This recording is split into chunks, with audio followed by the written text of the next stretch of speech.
Pemirsa, berjumpa dengan saya Moti, tetapi kali ini tidak di acara Motivi tetapi di rubrik Bener 20. Nah, apa itu Bener 20? Bener 20 adalah alamat rumah kami, alamat rumah para romo yang bekerja di dunia katekese.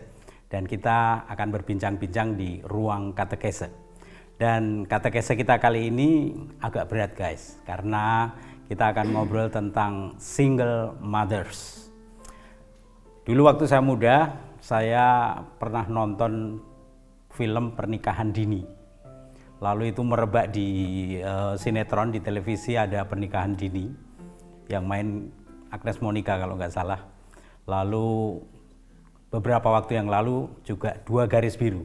Itu tentang orang-orang muda yang masih usia SMP dan mengalami kehamilan karena pergaulan mereka. Ya, dan kali ini tamu saya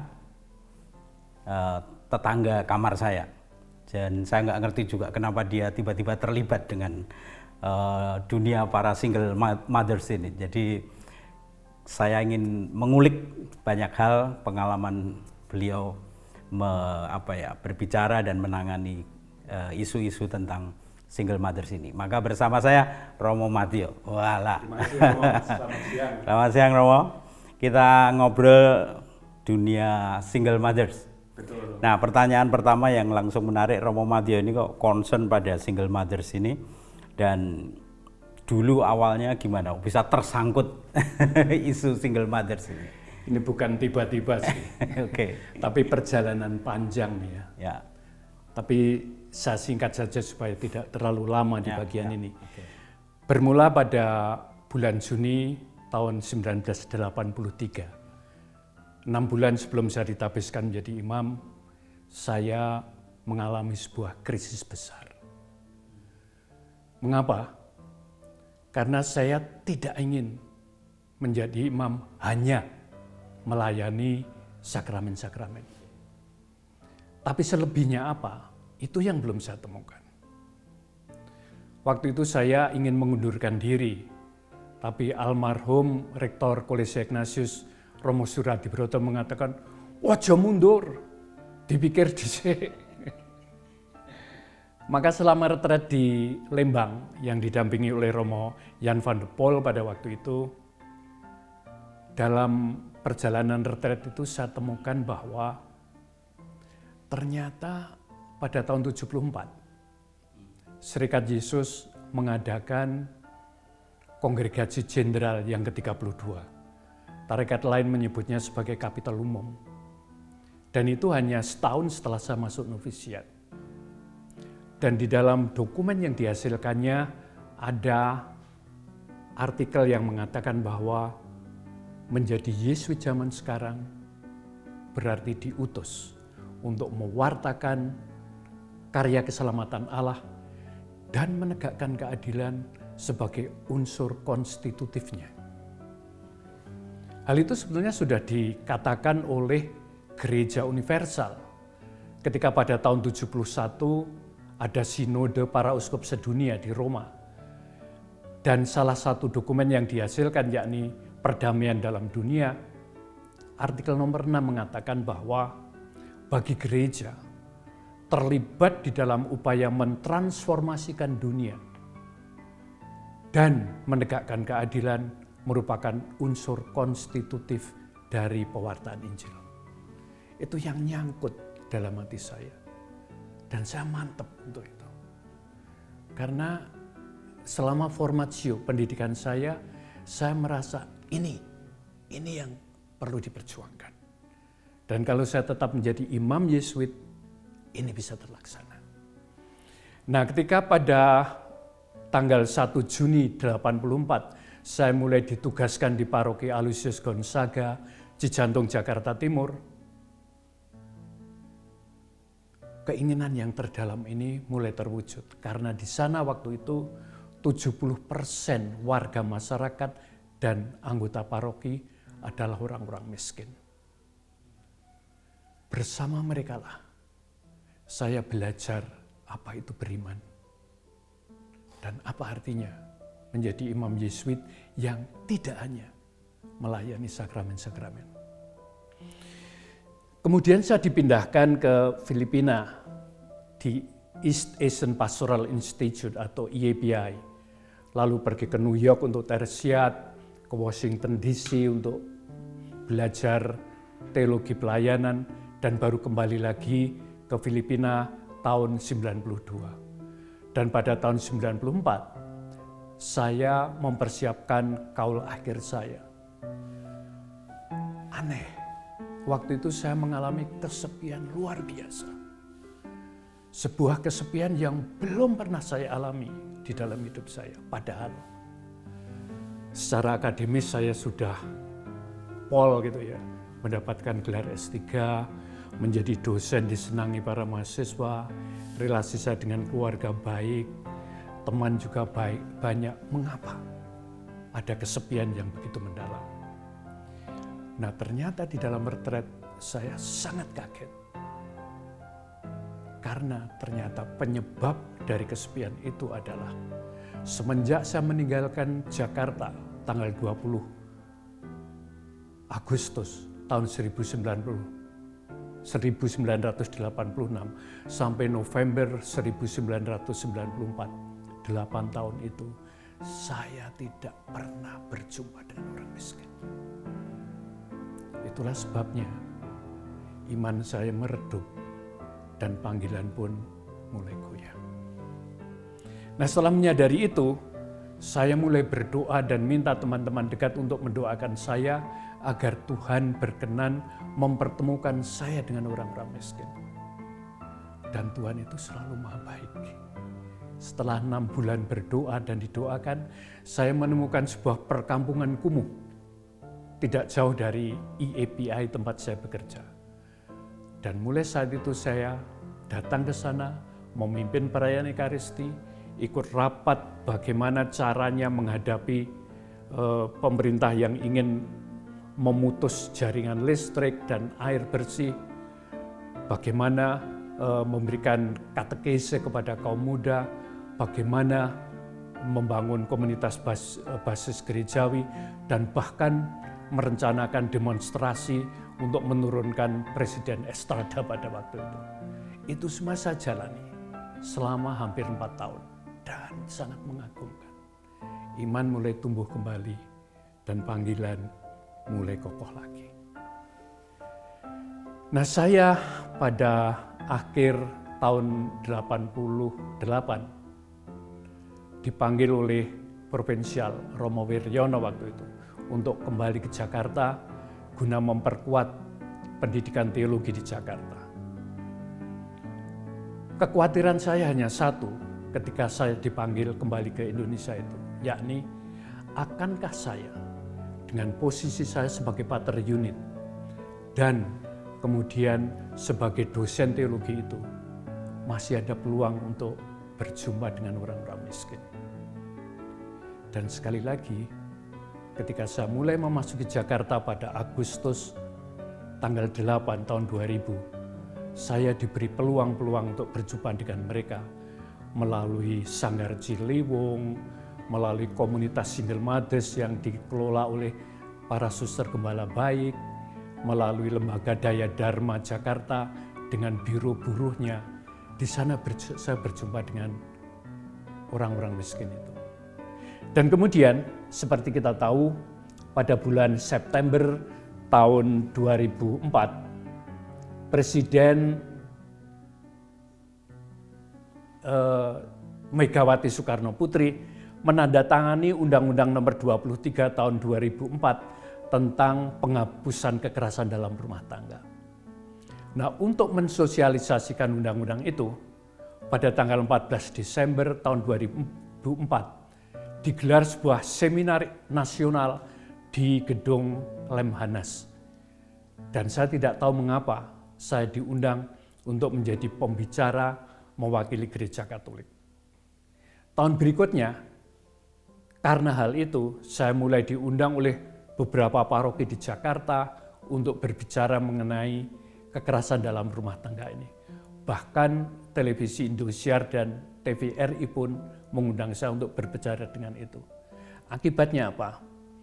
Saya dipertemukan oleh banyak korban kekerasan dalam rumah tangga, dan di antara mereka adalah para single mothers itu.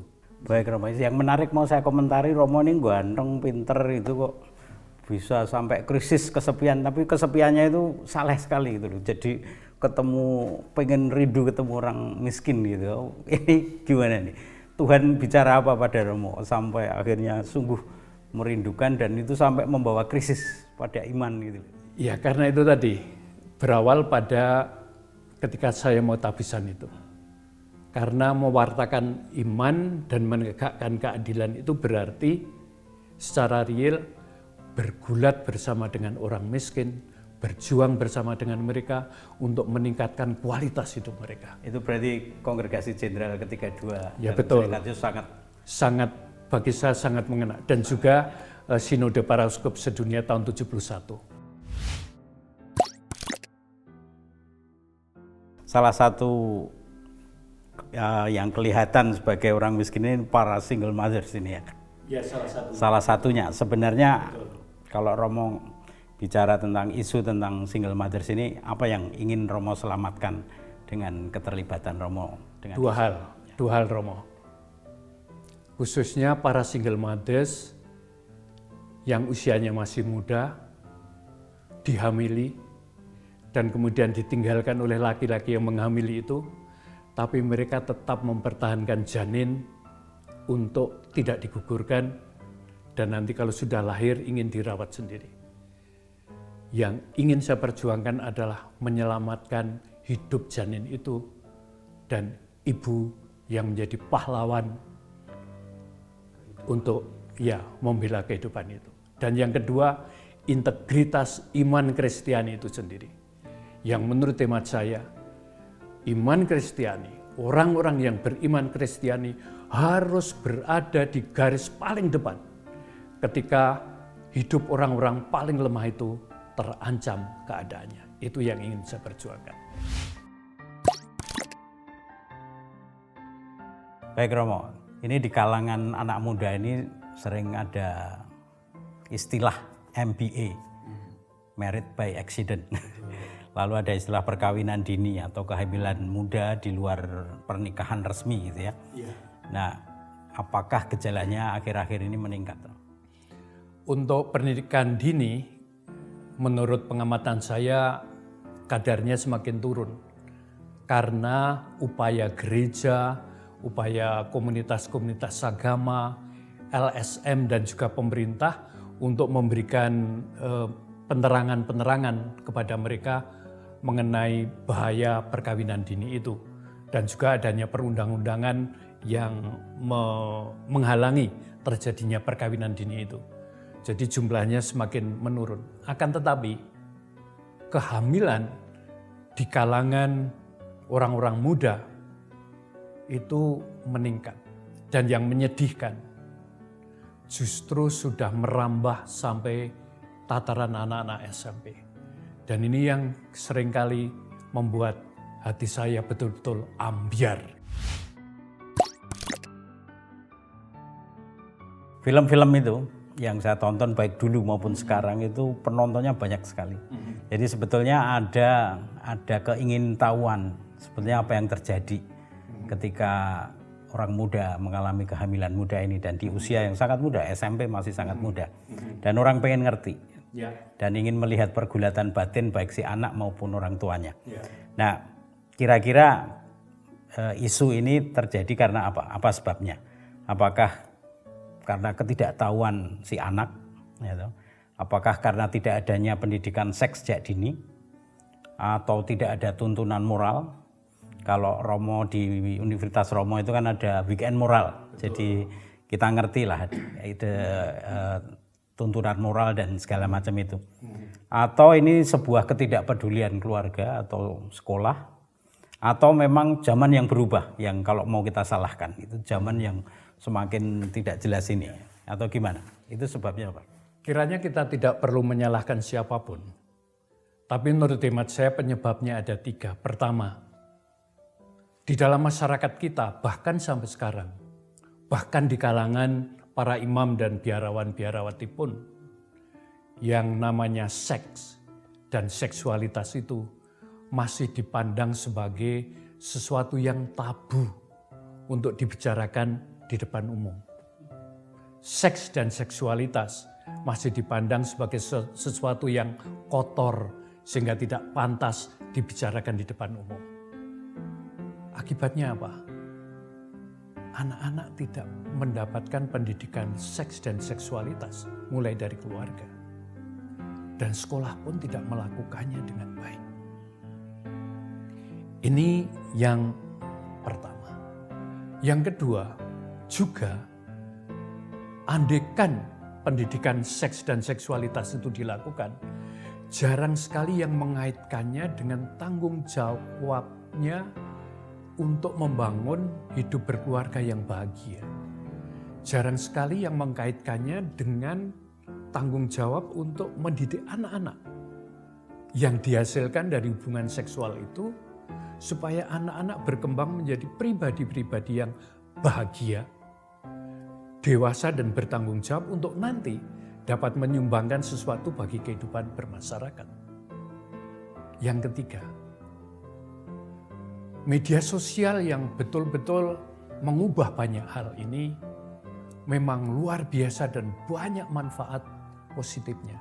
Akan tetapi, dengan media sosial itu juga banyak orang muda yang kemudian mengalami kedangkalan di dalam komunikasi dan relasi mereka. Akibatnya apa? Mereka mengalami kekosongan di dalam dirinya, mengalami kesepian. Nah, kalau orang-orang yang mengalami kedangkalan berkomunikasi, kedangkalan di dalam berelasi dan mengalami kesepian itu bertemu,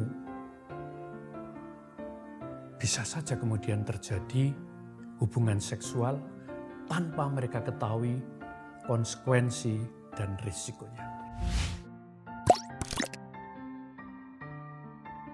Nah, sekarang Romo sebagai Romo ya, sebagai saya katakanlah pelayanan dalam gereja. Sebagai gereja ini, bagaimana Romo melihat sikap gereja menanggapi hal-hal ini? Yang selama ini dilakukan adalah memberikan nasihat-nasihat moralistis dan normatif. Jangan digugurkan, itu dosa berat. Jangan takut, jangan khawatir. Tuhan pasti menolong. Berdoalah, mohon bantuan. Tanpa disertai dengan tindakan konkret untuk memberikan bantuan yang dibutuhkan oleh single mothers ini. Dan ini menyedihkan, sungguh menyedihkan.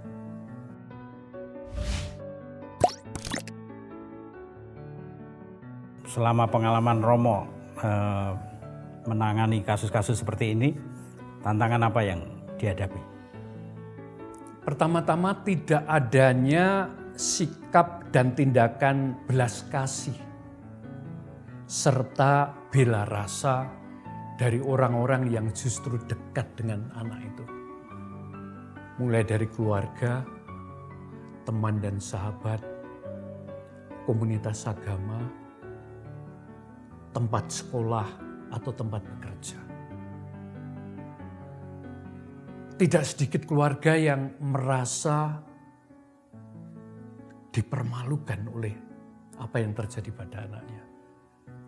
Dan mereka mengusir anak itu.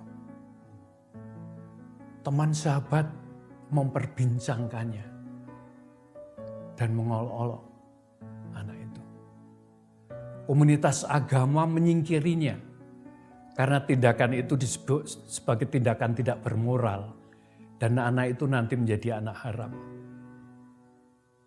Tempat sekolah dan tempat bekerja membuangnya karena tindakan anak itu atau orang itu mencoreng nama baik lembaga mereka. Dan itu dilakukan oleh orang-orang beragama. Sebuah kemunafikan.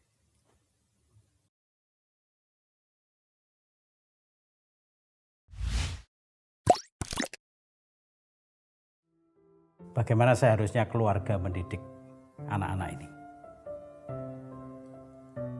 saya rasa semua keluarga perlu belajar lagi dan mendidik diri untuk memahami bahwa seks dan seksualitas itu bukan hal yang buruk, bukan hal yang kotor, tetapi sesuatu yang sangat baik karena diciptakan oleh Allah sendiri. Dan oleh karenanya perlu kita hargai, perlu kita syukuri. Dan dari situ nanti kita tidak perlu malu membicarakannya di muka umum dan secara publik. Kita tidak perlu malu menyebut organ-organ seks itu dengan namanya masing-masing. Kalau penis ya disebut penis, jangan cecak rowo gitu loh. Wah itu kan membingungkan kalau mengatakan kepada anaknya, ini cecak rowo. Wah nanti kalau melihat cecak rowo kaya ngono, nggonku kaya ngene, kok beda to. Wah itu menyesatkan. Di dalam keluarga juga perlu memahami apa artinya menjadi laki-laki dan perempuan. Itu seksualitas. Dan apa peran masing-masing dari laki-laki dan perempuan itu. Dan kemudian ditumbuhkan sikap saling menghormati tanpa merendahkan pihak yang lain. Nah kalau orang tua mempunyai pemahaman dan sikap seperti ini, nanti akan dengan sangat mudah menularkannya, mewariskannya kepada anak-anak mereka ketika anak itu mulai berbicara. Nah, yang ketiga, orang tua perlu mengenal nama dari masing-masing organ seks. Itu yang tadi sudah saya katakan. Dan mereka perlu betul-betul memperkenalkan fungsinya apa bagi kehidupan.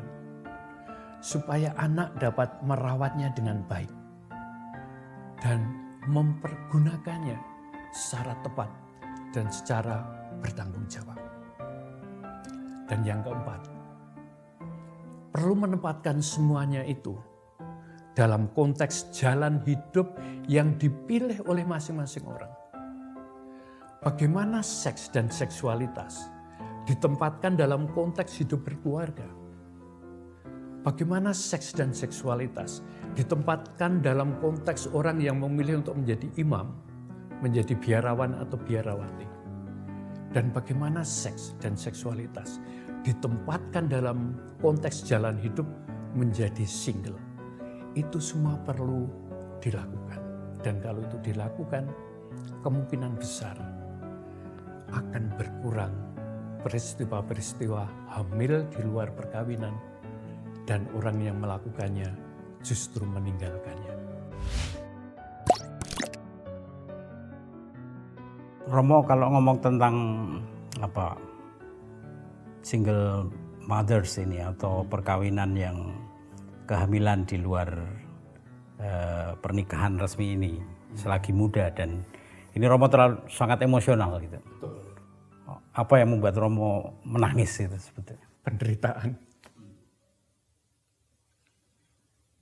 kesembronoan dari pihak laki-laki yang menghamili, dan kemunafikan dari orang-orang beragama.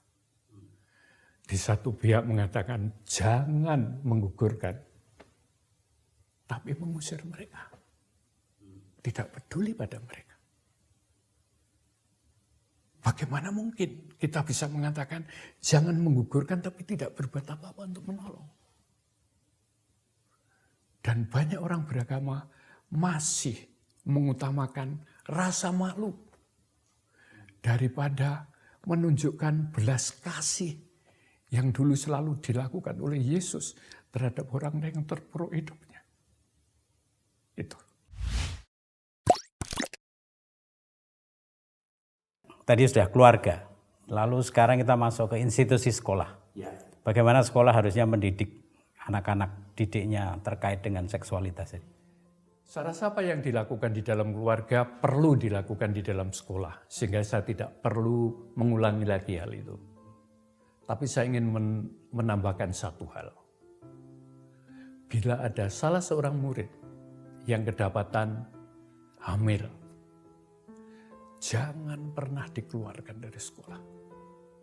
Mengapa? Karena kalau kita mengeluarkan mereka, kita memangkas seluruh masa depan hidup murid itu dan masa depan bayinya. Dan itu tindakan membunuh. Dan itu melawan perintah Allah. Dan itu yang tidak disadari.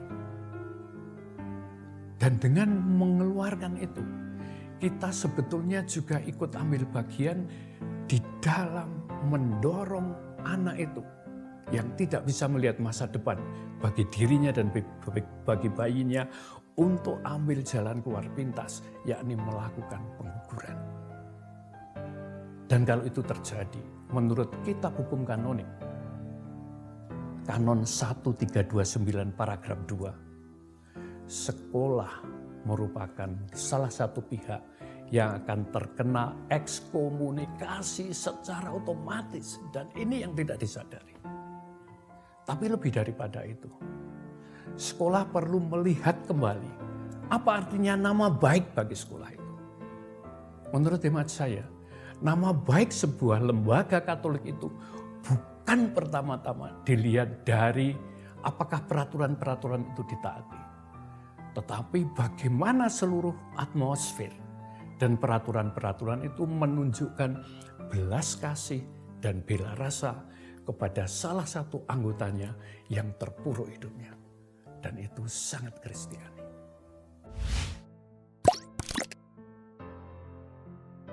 Baik, ini ada pertanyaan yang tadi terlontarkan begitu saja ketika mendengarkan uraian Romo. Kalau berjumpa menemui anak muda yang sudah hamil gini dan kebingungan kan biasanya terjadi. Apa yang harus kita lakukan sebagai orang tua, sebagai guru atau sebagai teman lah? Harus memperlakukan mereka dengan rasa hormat. Karena mereka adalah pahlawan pembela kehidupan. Dan itu kita ungkapkan dengan upaya membantu mereka agar merawat janin itu dengan baik, supaya nanti kelahiran dapat lancar, bayi sehat, dan juga kemudian mendampingi, membantu supaya perempuan ini dan anaknya mempunyai masa depan. Kalau Romo berjumpa dengan orang muda, apa yang ingin Romo nasihatkan untuk mereka terkait dengan pergaulan dan seksualitas ini? Saya hanya ingin bertanya kepada mereka, apakah Anda ingin bahagia dalam hidup ini? Dan apakah Anda ingin membahagiakan orang lain, khususnya yang Anda cintai itu? Kalau jawabannya ya, saya akan bertanya, mencintai itu apa sih artinya? Biasanya orang menjadi bingung. Dan ketika bingung saya akan mengatakan, apakah saya boleh menawarkan arti cinta itu? Dan biasanya mereka ingin mendengar itu. Dan saya akan mengatakan, sebetulnya mencinta itu sangat sederhana. Karena mencinta itu berarti melakukan hal-hal. Melakukan hal-hal yang baik. Mengatakan hal-hal yang baik dengan cara yang baik. Nah, kalau ini kita tangkap dengan baik. Yang baik itu berarti apa? Yang membuat hidupku sendiri dan hidup orang yang saya cintai ini tidak perlu menderita. Sehingga orang yang saya cintai ini tidak perlu hamil kemudian saya tinggalkan. Dan bergulat sendiri. Mencari jalan keluar bagaimana kehamilan dan janin ini nanti dirawat dan harus diperjuangkan supaya mempunyai masa depan. Itu tidak akan terjadi. Nah, dengan kata lain, premarital intercourse dan istilah yang tadi lupa saya sebut, date rapes, perkosaan selama terjadi pacaran itu tidak perlu terjadi. Lalu saya masih akan menambahkan pepatah Jawa yang mungkin mereka tidak tahu atau belum pernah mendengar. Saya akan mengatakan, le, do, serawung sing apik. Aja nganti padha nekeran. Nekeran. Mergo apa? Yen kowe nekeran kuwi enake senenge mung sak klenteng. Ananging susahe sak rendeng. Oke. Nah, ini perlu diterjemahkan Indonesianya. Kalau ketemu orang muda akan mengungkapkan pepatah bahasa Jawa. Tadi pertama gimana? Kalimat pertama. Ojo nekeran. Ojo nekeran. Neker itu Kelereng. gundu, main kelereng gitu. Jangan main kelereng karena main kelereng itu senengnya sak klenteng. Ya. Senengnya itu sak klenteng tuh. Klenteng itu kan biji itu ya? biji kapuk ya, biji kapas, jadi kecil. Senengnya itu sedikit sebetulnya, kecil dan nggak lama gitu ya. Ya. Tetapi susahnya sak kerendeng. Sak kerendeng itu sak apa? Musim hujan. Sak musim hujan. Jadi 6 bulan. 6 bulan dan ini Susah kalau terus. ini bisa 9 bulan ya. Dan bisa selanjutnya lama susah selamanya. Jadi senangnya hanya sedikit tetapi susahnya bisa sangat lama. Selamanya. Itu. Ya. Jadi ini menjadi nasihat yang saya kira berguna untuk orang-orang muda dalam pergaulan mereka. Apa harapan Romo pada gereja dalam menangani isu-isu perkawinan dini ini atau single mothers ini atau ya, perkawinan sebelum pernikahan gitu? Pertanyaannya mengandung dua hal. Pertama, apa yang perlu dibuat oleh gereja untuk menyikapi terjadinya pernikahan dini. Untuk menyikapi hal itu, gereja perlu mengubah batasan usia dewasa yang tertera dalam Kitab Hukum Kanonik Kanon 1083 pasal 1, yakni laki-laki itu berusia 16 tahun dan perempuan berusia 14 tahun, mereka sudah dianggap dewasa. Menurut hemat saya ini harus diubah. Harus mengikuti peraturan pemerintah. Dan kalau perlu dinaikkan. Supaya apa? Supaya secara biologis dan psikologis orang siap untuk menjadi orang tua. Ini yang pertama harus dilakukan. Yang kedua berkaitan dengan single mothers, khususnya mereka yang hamil di luar perkawinan dan ditinggalkan oleh laki-laki yang menghamilinya itu. Ada 10 hal, Romo Murti. Tapi sekarang saya hanya akan menyebutkan 4 hal saja. Yang pertama, melakukan pendidikan iman agar keluarga dan lembaga-lembaga Katolik lebih mengedepankan belas kasih dan bela rasa daripada rasa malu. Yang kedua, perlunya pendidikan iman secara sistematis di semua paroki.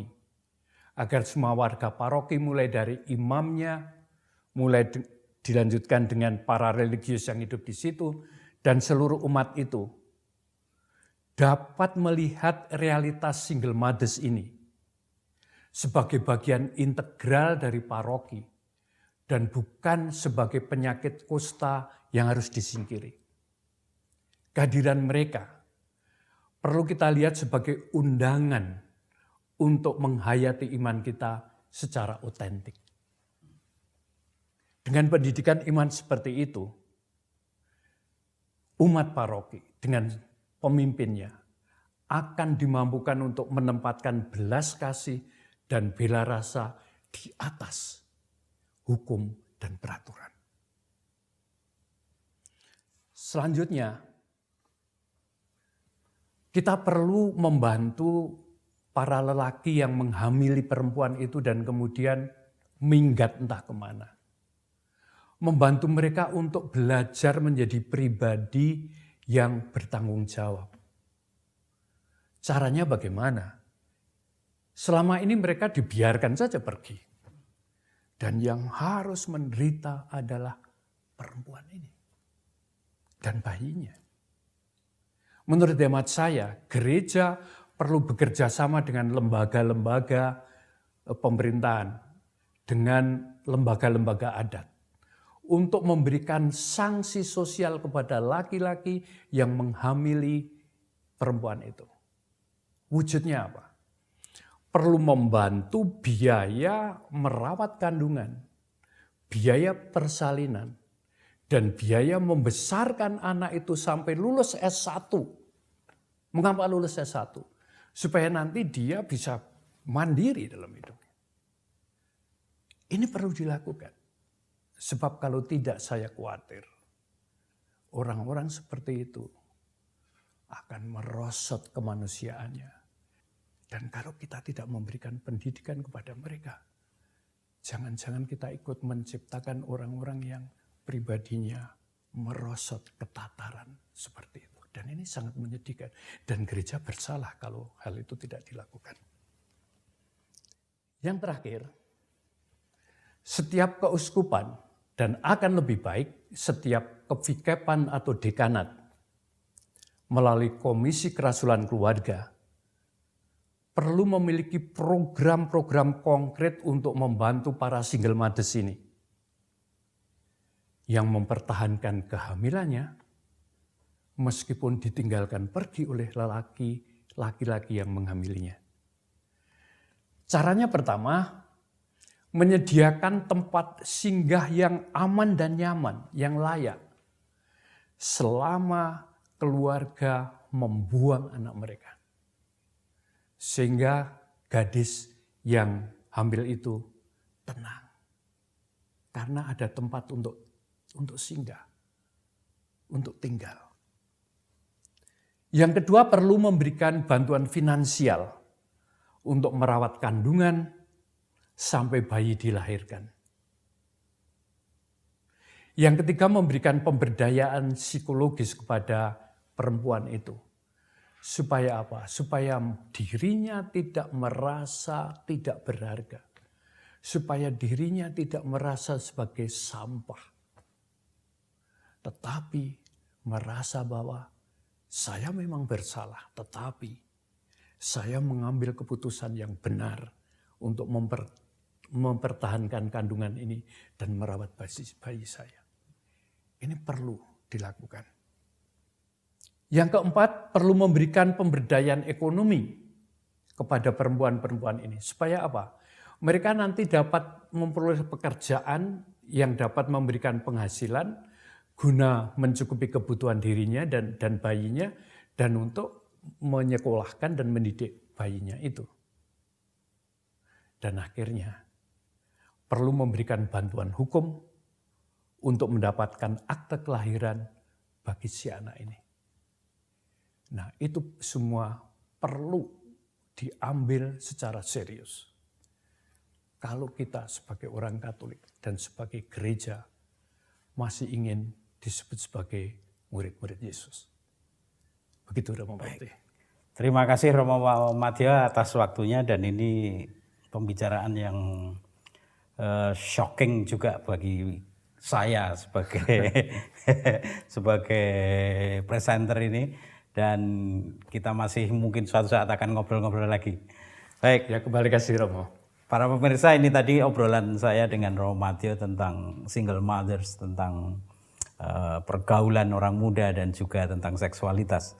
Ini adalah hal-hal yang jarang kita dengar secara terbuka. Tetapi saya berterima kasih pada Romo Madyo karena kita bisa ngomong begitu terbuka. Dan semoga keterbukaan ini menjadi awal yang baik untuk kita melihat kehidupan menjadi lebih baik, dan jangan sampai kita mengambil sebuah keputusan yang salah dan semakin memperburuk situasinya.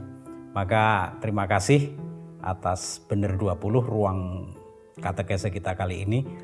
Mungkin berat, mungkin shocking, mungkin juga membuat kita terus bergetar, tetapi ini bagus kalau kita bawa juga di dalam doa, di dalam keheningan, dan kita rasakan kebenarannya.